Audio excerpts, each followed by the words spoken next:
मोर तालुक्यात शिक्षण व्यवस्थेला काळिमा। गट शिक्षणाधिकारी अनिल चव्हाण यांची 20,000ची लाच मागणी, व्हिडिओ पुरावा समाज माध्यमांवर व्हायरल। अर्जुनी मोर तालुक्यात शिक्षण व्यवस्थेला हादरवून टाकणारी घटना समोर आली आहे। तालुक्याचे गट शिक्षणाधिकारी अनिल चव्हाण यांनी केवळराम विद्यालय परसटोला येथील शाळेच्या तपासणीसाठी थेट 20,000 रुपयांची लाच मागितल्याचा गंभीर आरोप करण्यात आलाय।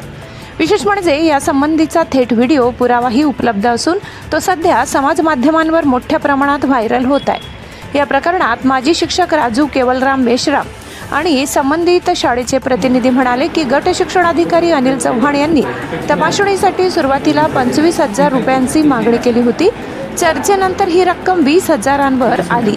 त्यानंतर 5,000 रुपये त्यांना देण्यात आले, मात्र उर्वरित रक्कम दिली नाही म्हणून चव्हाण यांनी पैशांचे पॉकेट खाली आपटत धमकी दिली की पूर्ण पैसे घेऊन या, तेव्हाच फाईलवर स्वाक्षरी होईल, अन्यथा नाही।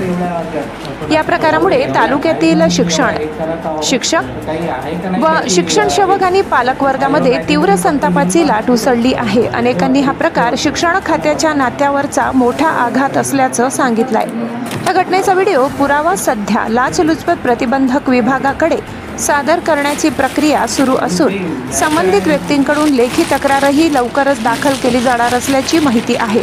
या प्रकरणी गट शिक्षणाधिकारी अनिल चव्हाण यांचं स्पष्टीकरण अद्याप मिळालं नाही। शिक्षण क्षेत्र हे विद्यार्थ्यांच्या भविष्याशी संबंधित असते, अशा भ्रष्ट वर्तनाला पाठीशी घालणं म्हणजे शिक्षण व्यवस्थेचा अंतच होय।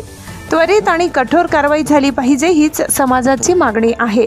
न्यूज 18 महाराष्ट्रासाठी योगेश खैरनार, नवापूर।